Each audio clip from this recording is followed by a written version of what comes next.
안녕하세요. 오늘 하루도 하나님과 동행하시는 정말 신바람 나는 하루가 되시길 바랍니다.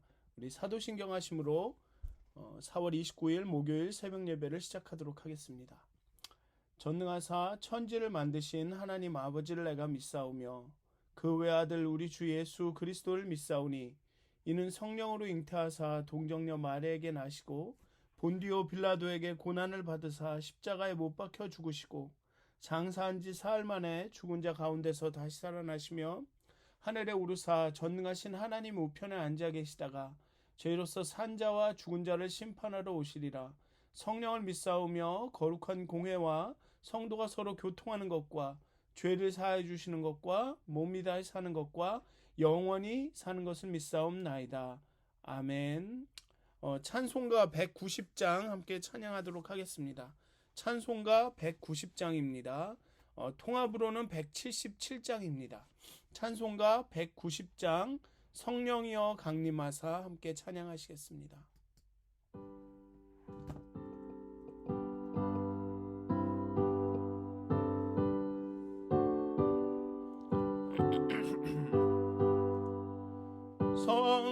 성령이여 강림하사 나를 감화하시고 애통하며 회개한 맘 충만하게 하소서. 예수여 비오니 나의 기도 들으사 애통하며 회개한 맘 충만하게 하소서. 성령이여 강림하사 크신 권능 주소서. 원하옵고 원하오니 충만하게 하소서. 예수여 비오니 나의 기도 들으사 애통하며 회개한 맘 충만하게 하소서. 힘이 없고 연약하나 엎드려서 비오니 성령 강림하옵소서. 충만하게 하소서. 예수여 비오니 나의 기도 들으사 애통하며 회개한 맘 충만하게 하소서. 정케하고 위로하사 복을 받게 하소서. 충만하게 하시오니 무한 감사합니다.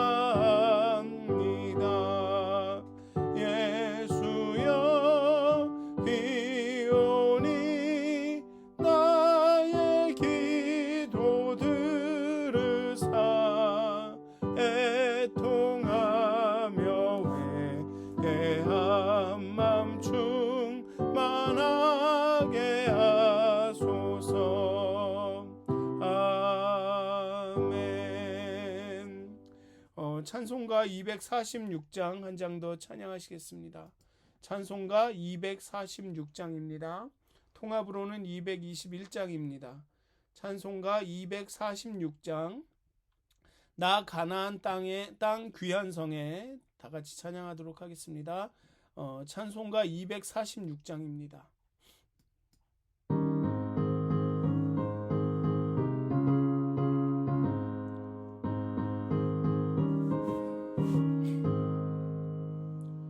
나 가나안 들어가려고 내 무거운 짐 벗어버렸네.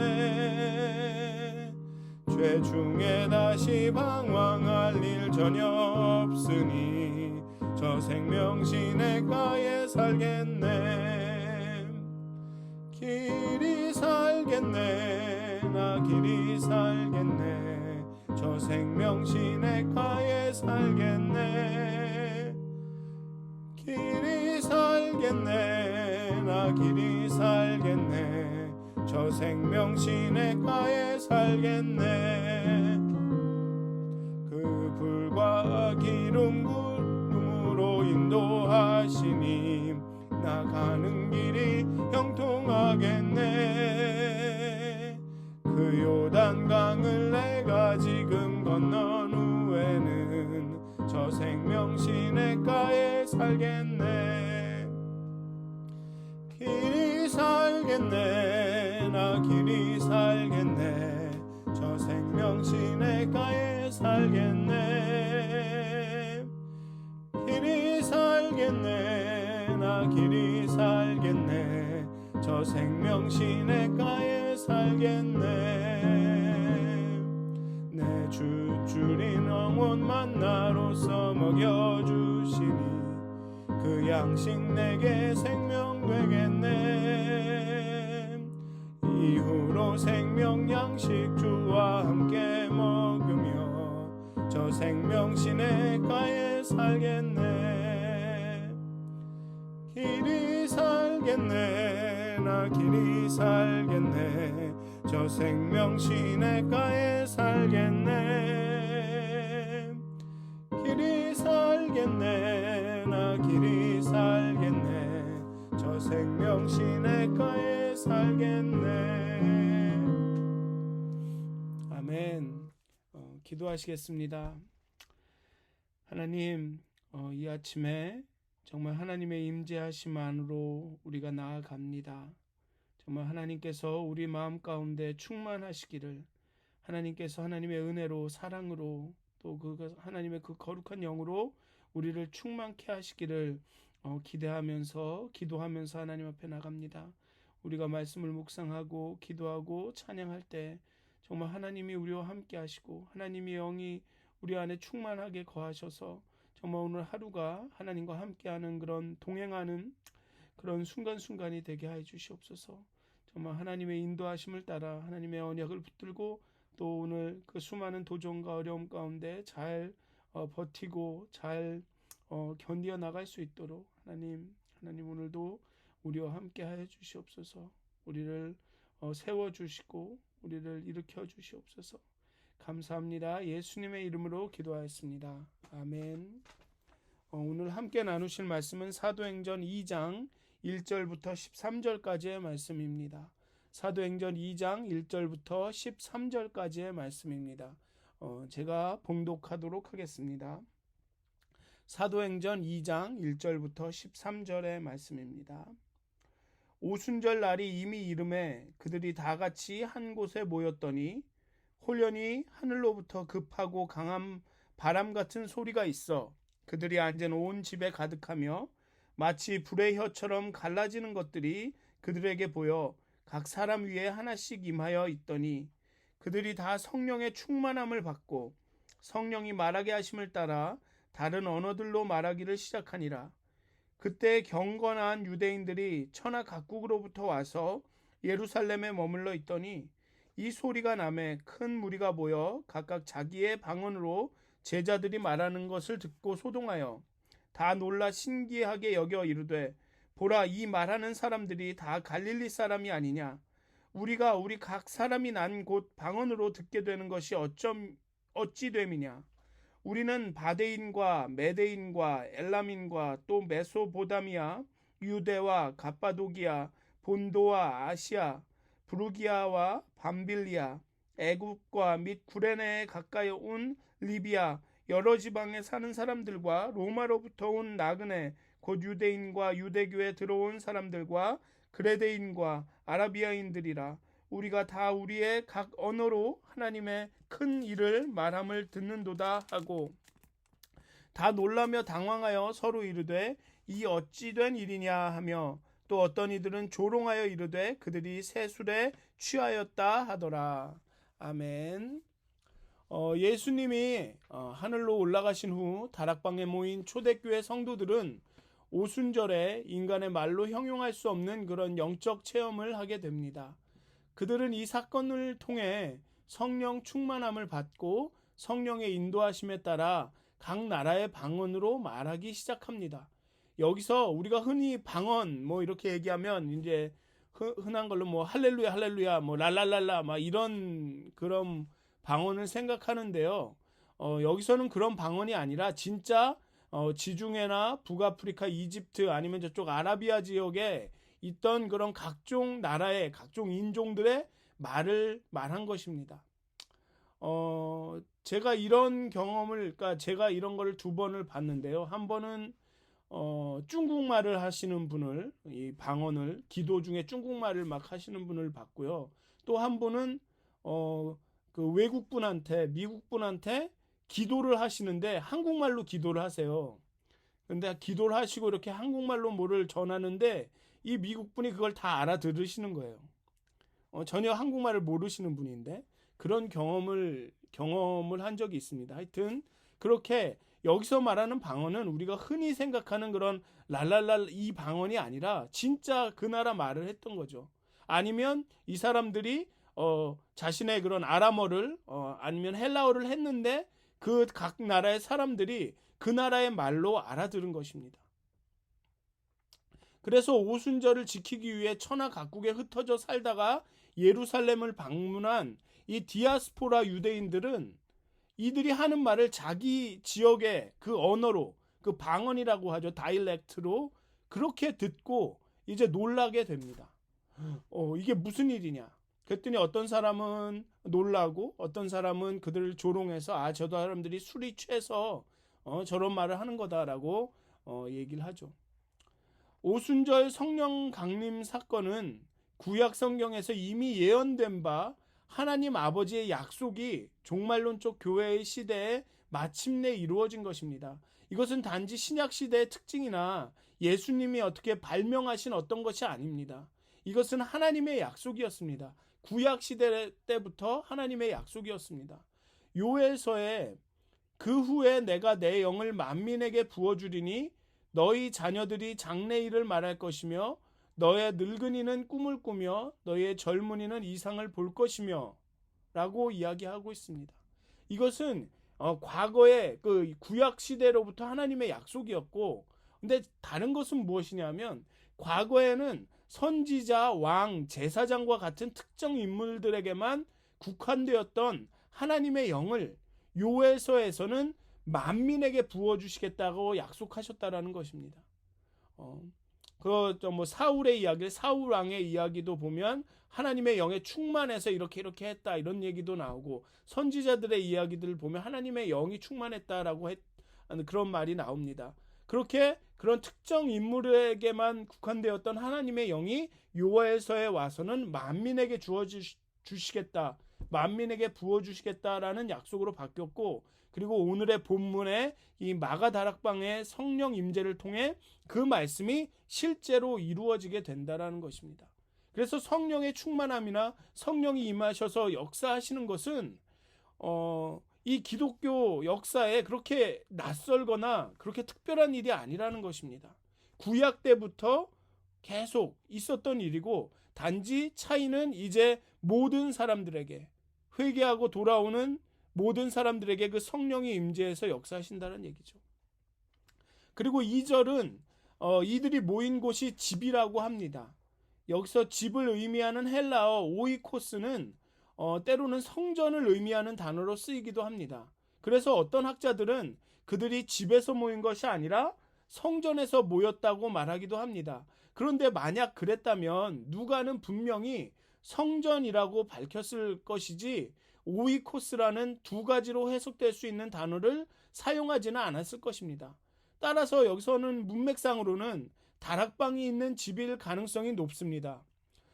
그래도 기도하며 하나님이 약속하신 것을 기다리는 장소를 집이고 성전이란 두 가지 의미를 갖고 있는 단어를 사용한 것은 기도하는 곳이 또 하나님의 영이 임하는 곳이 그곳이 바로 성전이라는 것을 누가가 이런 중의적인 단어를 사용함으로 이렇게 넌지시 암시한 것은 아닌가라는 생각이 듭니다.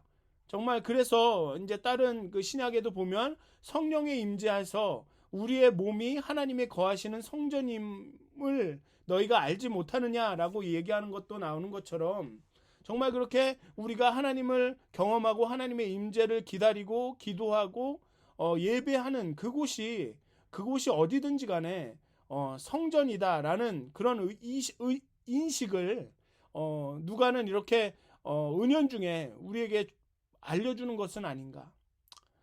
또한 이 성령 임재의 사건은 종말론적인 의미를 지닙니다. 여기서 또 종말론적이라는 말씀은 누가복음에도 많이 나오고 이 사도행전에도 많이 나오지만 이 종말이라는 이야기는 세상이 끝나고 없어지는 것이 아니라 세상이 새롭게 되는 것, 새로 변화된 새 나라가 나타나는 것을 말하죠. 따라서 이 성령의 임재 사건으로 인해서 새로운 시대가 새로운 공동체가 새로운 나라가 시작되었다라는 의미를 갖는다는 것입니다. 어쨌든 이 제자들은 성령이 임하고 성령의 충만함을 받고 여기서는 특별히 성령의 충만함이라고 이야기하고 있습니다. 성령이 말하게 하심을 따라 다른 언어들로 말하기 시작합니다. 여기서 성령에 관하여 누가는 다양한 동사를 사용합니다. 사도행전을 쭉 봐도 그렇고 누가는 이 성령에 관하여서 여러 가지 동사를 사용하는데요. 성령을 받다, 주다, 성령을 부어주다, 성령으로 세례를 받다, 성령이 내려오다, 성령이 오다, 임하다, 성령으로 채워지다 라는 단어를 사용합니다. 이 동사들을 누가가 사용한 경우를 이렇게 보면 이 성령에 관한 개념을 세 가지로 나눌 수 있는데요. 먼저 첫 번째로는 이 종말론적 선물로서의 성령입니다. 즉 하나님이 약속하신 것, 마지막 때에 부어주시겠다고 한 그것이 다락방의 제자들 가운데 임했던 초대교회에서 일어났던 그 성령 임재의 사건에서의 그 성령, 이 다락방의 성령 임재를 이야기할 때는 받다, 주다, 부어주다, 세례를 받다, 내려오다, 임하다의 동사를 씁니다. 즉 성령으로 채워졌다라는 그 동사를 빼고는 다른 모든 동사를 이 다락방의 성령 임재를 묘사할 때 그렇게 사용하고 있습니다. 그렇게 성령의 그런 개념이 첫째로는 그 당시에 그 다락방에 임했던 성령, 그리고 두 번째로는 그리스도인의 성령 충만한 삶을 나타낼 때 사용하는 성령입니다. 누가는 신자들에게 내재하시는 성령에 관해 이야기할 때는 채운다는 동사를 씁니다. 성령이 충만하다라는 말을 씁니다. 내려오다, 받다가 아니라 성령이 충만하였다라는 동사를 씁니다. 스데반이나 바나바의 삶을 묘사할 때 성령 충만함, 성령으로 채워짐이라는 표현을 쓰고 핍박 가운데서도 기쁨을 경험하는 교회의 모습을 성령 충만함으로 보여줍니다. 우리가 찬송할 때 성령이여 강림하사라는 것은 그 표현은 오순절 성령 강림 사건이 반복되는 것을 구하는 것이 아니라 이미 우리 가운데 임재하신 성령이 우리 삶 속에 충만하여서 우리가 역동적인 신앙의 삶을 살아내기를 원하는 그런 간구로 이해해야 할 것입니다. 그렇게 성령은 첫째로는 그 종말론적 성물로서 그 다락방에 임했던 그 구체적인 성령, 또 두 번째로는 그리스도인의 삶 가운데 역사하시는 정말 그런 성령 충만한 삶을 나타내는 성령, 그리고 세 번째로는 말씀 선포를 할 때 나타나는 성령 충만함, 그 오늘 본문에 나온 것이겠죠. 성령의 능력이 강하게 나타나서 말씀을 담대하게 선포하게 되는 그런 성령입니다. 이런 성령의 충만함이나 성령의 임재를 그리스도인이 회심할 때 구원을 경험할 때만 작용한다는 그런 전통적인 견해가 있습니다. 다른 때는 성령은 언급할 필요가 없는데 우리가 회심하고 구원을 경험하는 그 순간에만 성령이 작용한다라고 말하는 그런 전통적인 견해가 있습니다. 아니면 이 오순절주의자들처럼 초자연적인 능력이나 극적 체험만을 성령의 능력으로 이해하는 분들이 계십니다. 뭐 귀신을 쫓고 뭐 예언을 하고 뭐 방언을 하고 이것만이 성령의 능력으로 생각하는 그런 분들이 있습니다. 그런데 더 중요한 것은 정말 회심할 때 구원 고기에만 작용하는 성령도 아니고 아니면 어떤 성도의 극적 체험을 그런 것을 그 묘사하는 의미하는 성령도 아니고 더 중요한 것은 성령의 인도하심에 따라 순종의 열매를 맺는 정말 그 어려움 가운데 고통 가운데 그 핍박 가운데도 정말 그렇게 하나님의 말씀을 붙들고 그렇게 순종의 열매를 맺는 성령이 충만한 삶을 살아야 하는 것이 더 중요한 것입니다. 그래서 오늘도 여러분들 하루를 시작하시고 또 하루를 열심히 살아나가실 텐데요. 정말 그 성령의 충만함을 통해서 여러분들 가운데 이미 임하신 그 성령님께서 여러분들 가운데 충만하게 거하셔서 여러분들의 안과 밖과 앞과 뒤와 옆과 밑과 위를 다 가득 채우셔서 정말 여러분들에게 힘을 주시고 소망을 주시고 능력을 주시고 정말 그렇게 말씀을 붙들고 오늘 하루를 정말 하나님이 원하시는 그 거룩한 삶을 살도록 도우시는 그런 성령 충만함을 여러분들이 경험하시기를 주님의 이름으로 축원드립니다. 기도하시겠습니다. 하나님 정말 그 마가 다락방에 임하셨던 하나님의 그 거룩한 영, 그를 통하여서 우리가 회개하여 돌이키는 그 순간, 그 구원을 경험하는 그 순간 우리 가운데 임하셨던 그 하나님의 영이 오늘 우리 삶 가운데 충만하기를 간구합니다. 정말 하나님의 성령이 충만하여서 우리를 하나님의 사랑으로 인도하여 주시고 정말 하나님의 사랑이 우리를 강권하셔서 하나님의 인도함대로 하나님의 말씀을 굳게 붙들고 정말로 순종의 삶을 살아나갈 수 있게 되기를 간절히 기도합니다.